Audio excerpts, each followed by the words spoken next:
jawab ke anak muda atau masyarakat Indonesia sudah mampu mengotak-otakkan.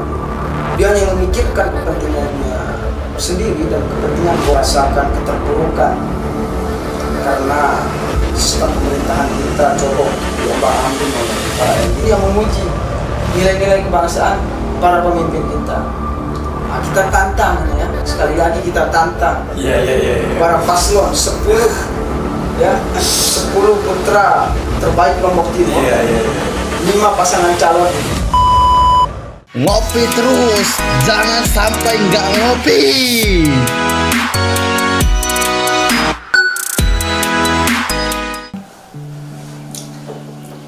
Selamat datang kembali di podcast Aktivis 24 Jam bersama saya sendiri, Atores Rangga. Dan pada kesempatan kali ini kita memasuki bab ketiga begitu. Dan tentunya saya tidak sendiri. Saya ditemani oleh kakanda saya yang sangat gagah perkasa di sini, kakanda Agamawan Salam. Assalamualaikum Kanda. Nah, beliau ini merupakan Kabid PAO HMI cabang Lombok Timur gitu.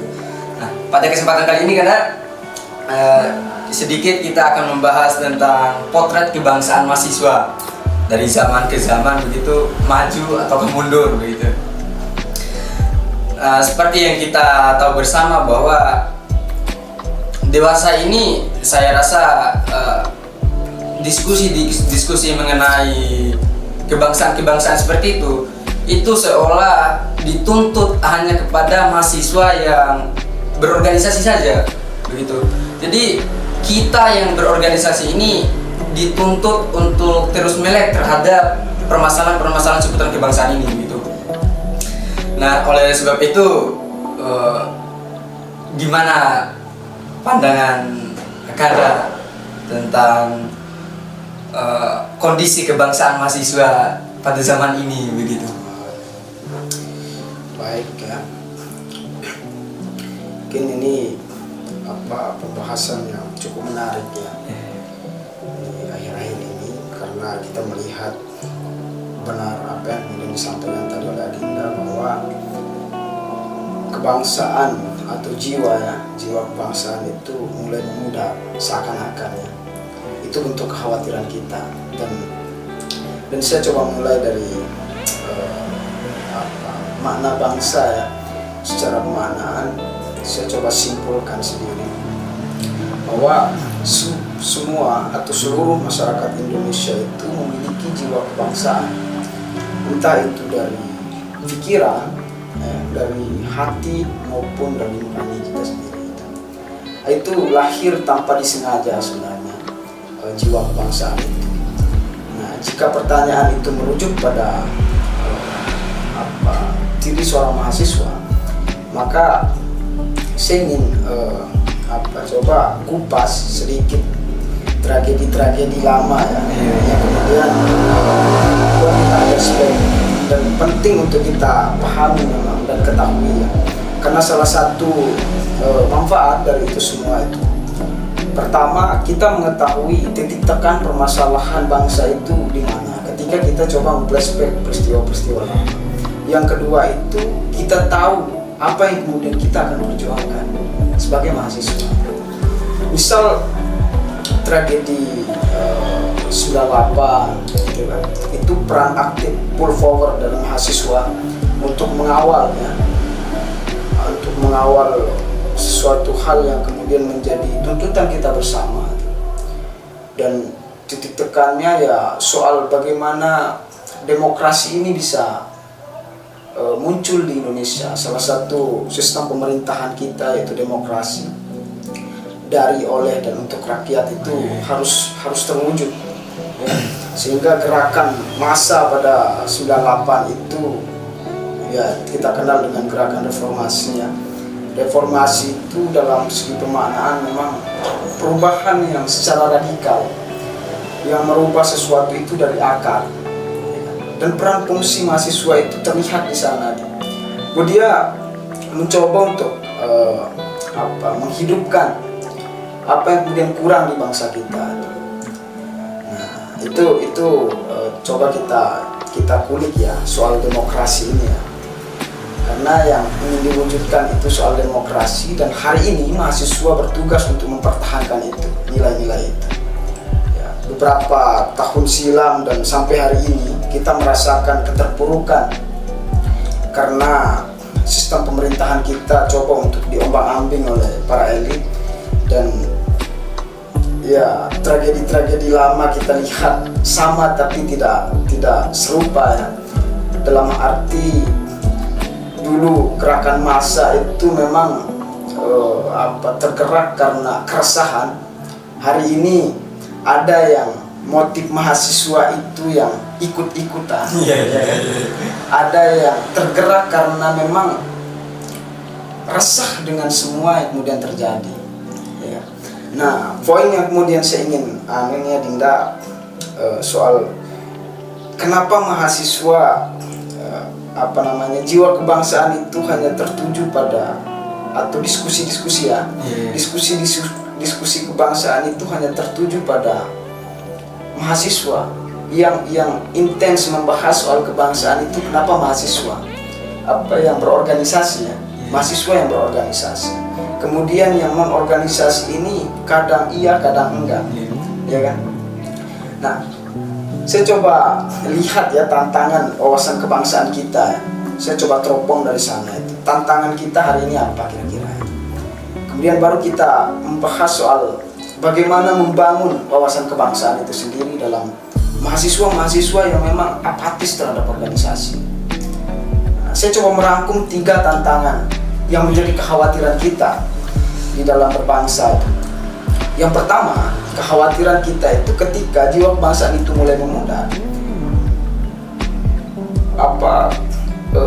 mahasiswa atau kita, masyarakat Indonesia itu terkesan-kesan jiwa kebangsaannya itu pudar, erosi, terjadi keropos, ya kan? Dan itu rentan terjadi di kalangan anak muda.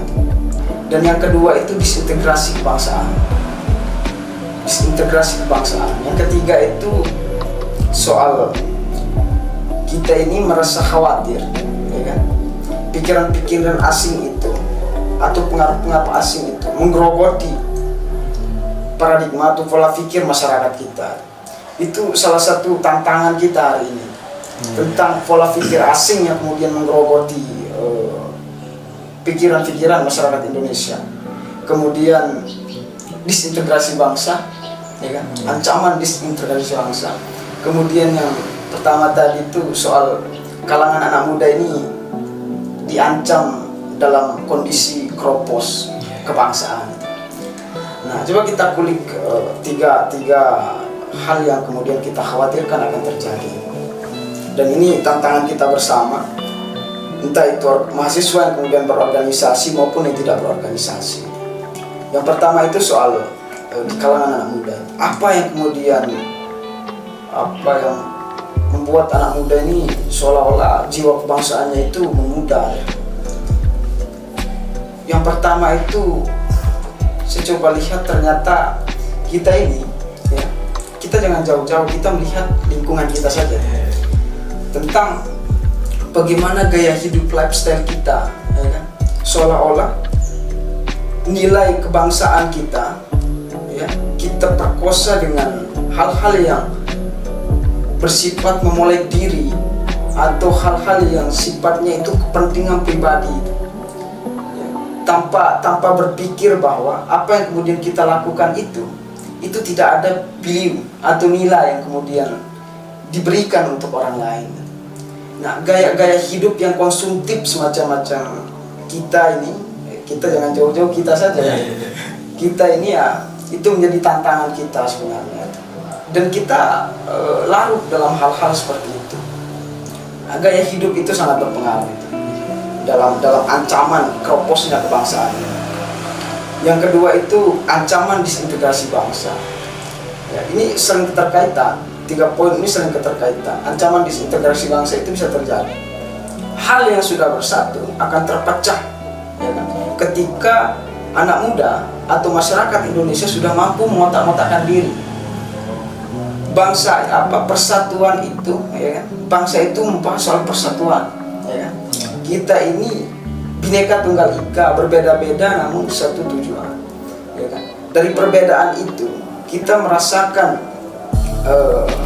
kehidupan yang berwarna di negara kita, bangsa Indonesia ini. Nah, dari perbedaan itu terjadi persatuan.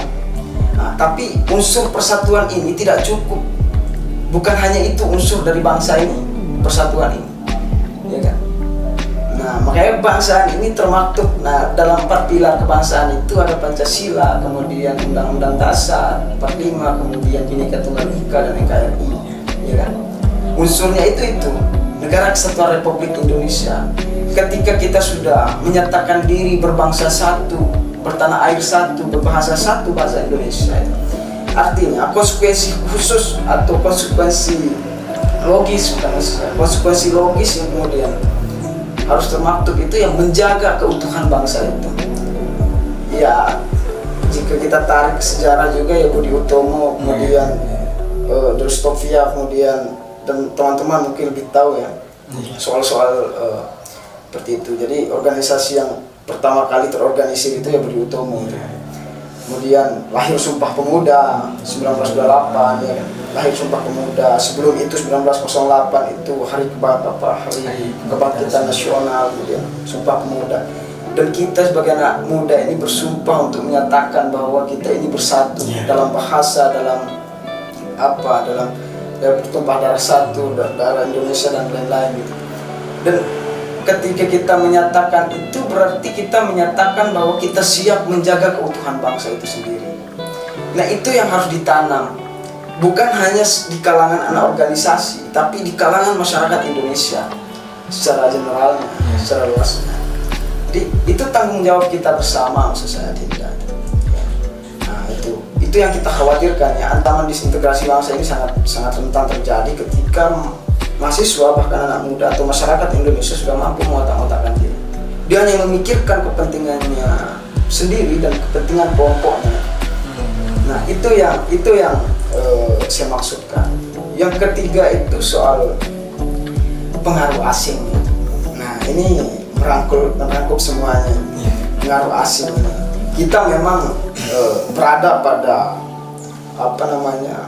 kita ini, bangsa kita ini di atas bangsa lain, tapi kita masih menjunjung tinggi harkat martabat manusia. Artinya meskipun kita mengatakan bangsa kita itu bersatu dengan satu keutuhan itu, tapi kita masih menghargai harkat martabat dan hak asasi manusia itu sendiri. Nah, itu tantangan-tantangan yang kemudian terjadi. Nah, menarik sebenarnya ketika yang menjadi salah satu faktor tantangan kita saat ini itu yang saya tangkap tadi tentang persatuan dan kesatuan. Berangkat dari Sumpah Pemuda tadi 1928 itu yang ditandai dengan 20 Oktober begitu 1928. Peristiwa Sumpah Pemuda ini dilatar belakangi dengan yang awalnya itu para pelajar ini masih menggunakan sistem kedaerahan begitu. Jadi persatuan dan kesatuan itu sudah hilang di dalam kubu pelajar, sehingga timbulnya juga Sumpah Pemuda ini yang menyatukan. Iya. Dan kemudian kalau pada tahun 1974 itu peristiwa Malapetaka 15 Januari itu. Nah, di situ ada titik awal dari kebangkitan kebangsaan mahasiswa begitu, yang dimana pada rezim itu kan mahasiswa cenderung tidak bisa bebas bersuara begitu.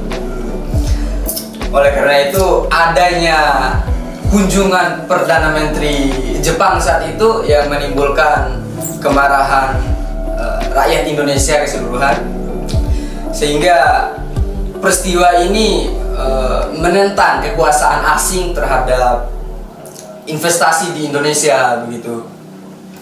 Nah, untuk selanjutnya ini kira-kira apakah misi kebangsaan ini akan hilang di tubuh mahasiswa begitu? Nah, ini pertanyaan menarik ya, tapi saya ingin lanjutkan tadi soal misi kebangsaannya. Tidak akan pernah pudar dan tidak akan pernah hilang misi kebangsaan itu. Artinya, nah ini poinnya. Saya bagaimana mengembangkan? Ini pertanyaannya. Saya coba untuk mulai dari sana juga. Mengembangkan jiwa kebangsaan itu. Bagaimana mengembangkan jiwa kebangsaan? Jiwa kebangsaan itu ada, namun sulit untuk dipahami. Itu jiwa kebangsaan itu, karena dia lahir dengan tidak disengaja secara alamiah dalam diri kita. Mendengar lagu kebangsaan Indonesia saja kita sudah ya kan? Itu sudah menandakan bahwa akar dari kebangsaan itu sudah tertanam dalam diri kita, ya kan? Dengan paham kebangsaan itu paham kebangsaan itu berlandaskan pada landasan spiritual, moral, etik, sehingga di dalam sila pertama Pancasila itu mengatakan ketuhanan yang Maha Esa. Kemudian kita ini mengakui diri majemuk, ya kan? Tapi satu dalam kesatuan, sehingga di dalam sila ketiga itu kesatuan Indonesia, persatuan Indonesia. Jadi itu pemahaman-pemahaman yang harus tertanam betul di dalam pikiran-pikiran kita untuk merawat kebangsaan itu. Nilai-nilai kebangsaan itu harus dimulai dari pikiran, apalagi seorang mahasiswa. Pertanyaannya mahasiswa, ya, apakah hilang nilai-nilai kebangsaan itu dari mahasiswa? Tentu tidak. Ketika pikiran itu masih sehat, ya kan, dimulai dari pikiran. Karena pikiran ini, saya katakan tadi, pikiran ini akan mengoreksi semuanya tentang keberadaan kita, tentang keberadaan orang lain, ya. Sehingga persatuan itu akan muncul ketika hati dan pikiran itu mengatakan iya bahwa kita ini berbeda-beda, namun tetap satu tujuan. Nah, itu. Nggak panas ya kan? Ya, nggak dingin gitu.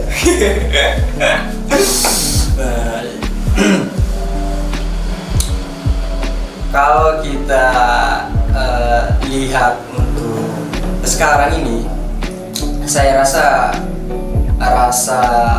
persatuan kesatuan dari mahasiswa ini sudah mulai memudar begitu.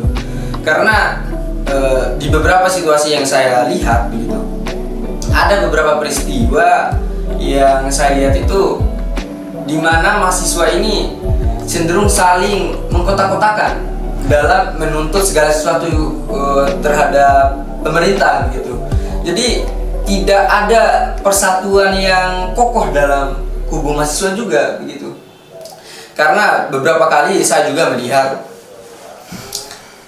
ada beberapa bendera organisasi yang saling bersahutan, dan kadangkala mereka ini tidak satu menyatu dalam menuntut sesuatu begitu. Ketika temannya satu turun hari ini, nah maka yang lain itu turun besok. Jadi tidak ada inisiatif untuk mempersatukan gerakan begitu. Ini gimana tuh? Nah, ini ya.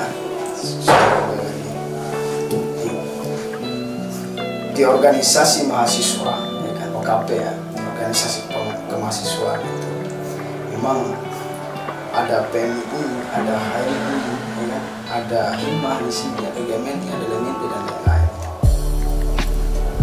Memang kita memiliki bendera yang berbeda, bahkan mungkin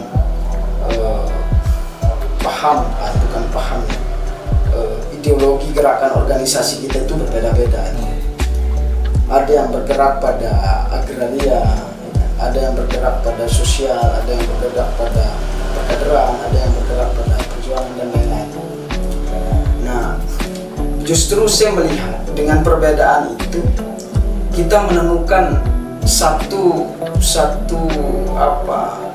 kesatuan. Artinya ketika fokus teman-teman yang lain pada hal yang A gitu, hal A itu, kita fokus pada B. Jadi saling menutupi satu antara lain. Dan kita akan bersatu pada persoalan ketika ya, Sehingga mampu diuji itu ketika bangsa sedang pecah kacir, tanggapan pemuda seperti apa, tanggapan mahasiswa seperti apa, apakah akan melawan atau justru diam, ya. Dan saya merasakan kita disatukan dalam satu permasalahan bangsa. Dan hari ini kita beberapa bulan lalu kita dihadapkan dengan satu permasalahan tentang putusan MK, putusan DPR yang menjadi kajian mahasiswa bahwa itu adalah sesuatu hal yang akan merusak demokrasi kita, sehingga kita disatukan dengan itu dan mencoba untuk menyuarakan sehingga putusan itu tidak bisa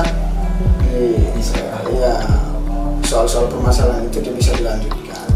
Jadi soal-soal begitu itu bagi saya itu menjadi penyatu dalam hal menjaga keutuhan bangsa kita, ya. Nah, yang menjadi pertanyaan menarik hari ini, siapa yang kemudian kurang dari hal kebangsaan itu, ya, kita sebagai masyarakat, ya, atau mereka yang menjadi regulator dari bangsa ini, ya kan? Nah, kita bisa coba komparasikan dalam hal ini.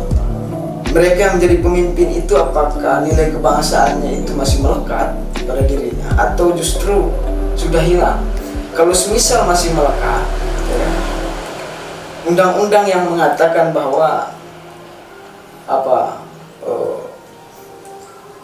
anak miskin, fakir miskin dan anak terlantar dan fakir miskin dipelihara oleh negara itu tidak akan dijadikan sebagai kalimat normatif saja. Kita rasakan betul bahwa pasal itu tidak bisa terejawantahkan hari ini karena kita melihat, nah ini salah satu masalah ya dalam hal kebangsaan itu, yaitu kemiskinan itu meredupkan itu, membuat jiwa kebangsaan masyarakat kita itu memudar. Saya kasih contoh, masyarakat di pelosok sana tidak peduli dengan siapa pemimpinnya, siapa yang naik, ya kan? Apa kebijakannya, tidak peduli, Pak, ya kan? Orang-orang pelosok sana itu, yang penting dia nyangkut, dia dapat makan, dia bisa tidur nyenyak, itu sudah selesai hidupnya, ya kan? Sudah selesai, nggak ada yang perlu difikirkan lagi. Nah, apatisme terhadap pemerintah seperti itu yang kemudian membuat jiwa kebangsaan itu memudar. Jadi kepedulian terhadap negara itu dilihat dari kepedulian dia melihat pemerintahnya, itu pemimpinnya itu. Salah satunya. Karena keterpurukannya seperti itu, dia mau berbicara tidak didengar, ya kan? Saya ini orang kecil, saya tidak bisa berbicara banyak, saya tidak tahu apa-apa, ya kan? Suara saya tidak bisa selantang orang-orang yang mampu berpikir, ya kan? Yeah. Jadi itu salah satu permasalahan, ya. Selesaikan kemiskinan itu, selesaikan kemiskinan itu, sehingga hari ini di momen pilkada ini, ya kan, Lombok Timur sedang mempersiapkan untuk pesta demokrasi pemilihan kepala daerah. Dan jika hari ini pemimpin-pemimpin ini belum ada yang kemudian menyatakan sikap untuk memperbaiki segala sendi-sendi permasalahan di masyarakat, maka kita bisa tantang mereka, kita tantang mereka untuk hadir di podcast Aktivis 40 untuk menyampaikan pikirannya, itu pokok pikirannya, untuk menyampaikan ketangkasan visi misinya, mewujudkan Lombok Timur yang lebih maju.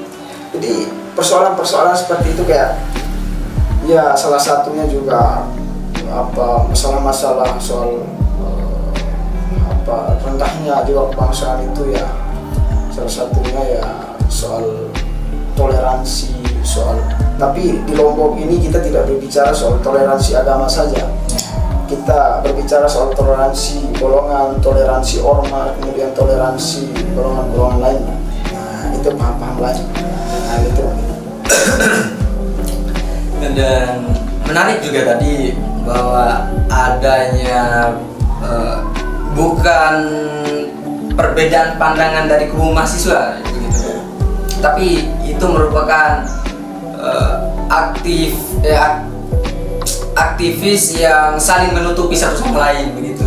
Nah, ini berarti mengindikasikan bahwa negara kita ini sangat-sangat rancau sekali begitu. Karena sehingga mahasiswa ini tidak hanya fokus pada satu permasalahan begitu. Jadi mahasiswa ini masih harus saling berbagi untuk menutupi permasalahan-permasalahan yang harus disentuh begitu. Dan untuk selanjutnya nih, mungkin permasalahan kebangsaan tadi ya. Apakah perlu kita harus tes kebangsaan terlebih dahulu untuk para calon-calon ini? Ya, tentu harus begitu. Iya, tentu. Karena sekarang yang terjadi di masyarakat itu, rasa kepercayaan terhadap pemimpin itu sudah memudar. Itu yang saya maksudkan tadi. Rasa kepercayaan terhadap pemimpin itu sudah memudar. Yang muncul di masyarakat itu istilah pemimpin akan. Ya, saya akan menjembatani, saya akan menanggulangi, saya akan menyelesaikan, saya akan menyekolahkan. Ya, yang muncul di masyarakat itu pemimpin akan. Sehingga apatisme terhadap pemerintah itu ada di masyarakat. Nah, kalau sudah masyarakat sudah tidak percaya terhadap pemerintah, apa yang akan terjadi masyarakat? Dia tidak peduli dengan kebijakan apa yang kemudian muncul dari pemerintah. Apapun yang mereka mau bilang terserah, dia bilang kan, masyarakat ini. Saya bisa makan, saya bisa tidur, sudah selesai. Jadi itulah yang terjadi hari ini. Sehingga kita mahasiswa pun sulit bergerak itu. Yang muncul di masyarakat terhadap mahasiswa, kalian teriak-teriak di jalanan itu, ngapain? Apa yang kalian suarakan? Ya, ya.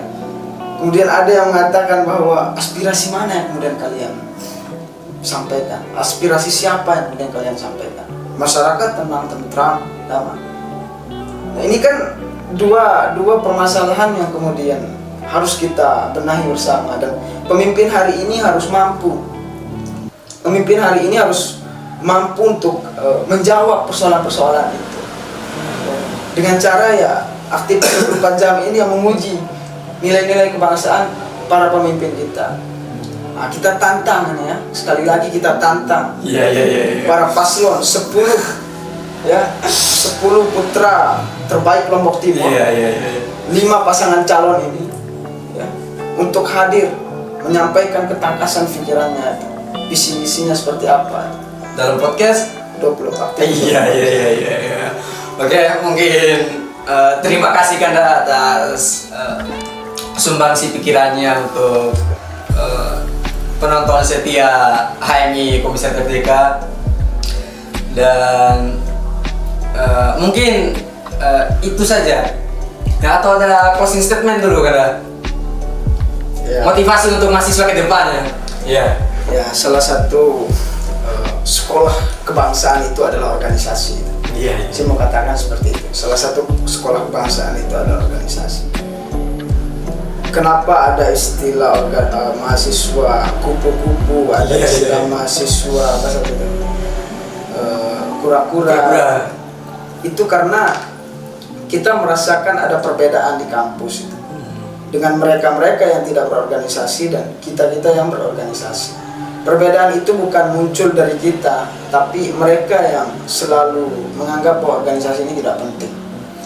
Ya kan? Dan saya mengajak untuk semua mahasiswa baru, misal sekarang ini masa-masa maba ya. Saya mengajak semua mahasiswa baru untuk berorganisasi. Semua organisasi punya tujuan yang baik, punya tujuan yang sama soal bagaimana memupuk dan mendidik anak bangsa untuk menjadi seorang pemimpin. Nah, di organisasi kemahasiswaan semacam HMI dan lain-lain, ini kan itu bukan hanya menawarkan soal relasi dan soal ilmu pengetahuan, tetapi yang dibentuk di organisasi itu soal karakter. Nah, itu yang mahal dalam diri kita, itu soal karakter ini. Makanya dulu saya sering mendiskusikan persoalan itu. Dan ini kesempatan yang sangat baik untuk saya sampaikan dan semua orang bisa melihat bahwa di organisasi HMI yang kurang itu bukan kurang ya, tapi yang kurang untuk dikelola ya, soal pendidikan karakter. Karena kita dilanda oleh beberapa musibah kemarin OKP ini Lombok Timur ya, kita dilanda beberapa musibah dan itu menjadi keresahan kita bersama dan menjadi rasa sakit kita bersama karena yang terjangkit itu semua aktivis. Nah, untuk menanggulangi itu dan menyelesaikan persoalan-persoalan seperti itu, semua organisasi harus mulai berbenah soal pendidikan karakter. Dengan cara apa? Jangan memformulasikan soal sekolah karakter atau pendidikan karakter itu dengan formulasi formal, enggak. Tapi mulai dengan membudayakan hal-hal baik di organisasi. Budaya-budaya baik itu tetap berjalan, budaya-budaya baik itu tetap dirawat. Sehingga dengan sendirinya lingkungan organisasi itu akan membentuk karakter mahasiswa ini menjadi karakter-karakter yang tangguh, yang bertanggung jawab, ya, yang punya sikap, punya prinsip. Gitu. Jadi itu yang membentuk kita. Budaya-budaya baik di organisasi itu yang mahal, ya, itu yang mahal. Soal baca buku, soal diskusi itu tetap berjalan memang, ya. Tapi ada hal-hal yang kemudian harus dirawat selain itu. Itu memang budaya-budaya baik yang kemudian harus kita rawat. Tapi interaksi-interaksi baik itu, interaksi-interaksi lain sesama mahasiswa itu harus tetap berjalan dengan baik dan dibungkus dengan hal yang baik. Mungkin begitu. Closing statement yang cukup sangat berkesan untuk kita, yang intinya pada podcast kali ini ada banyak sekali tantangan untuk teruntuk kita sebagai mahasiswa begitu. Dan sekali lagi terima kasih ya Kata atas kesempatannya. Mungkin sekian dari kami, saya Atores Rangga sekaligus hostnya dan Kakanda Agamawan Salam yang berkesempatan hadir di sini. Sekian, see you next time di podcast Aktivis 24 Jam. Dadah.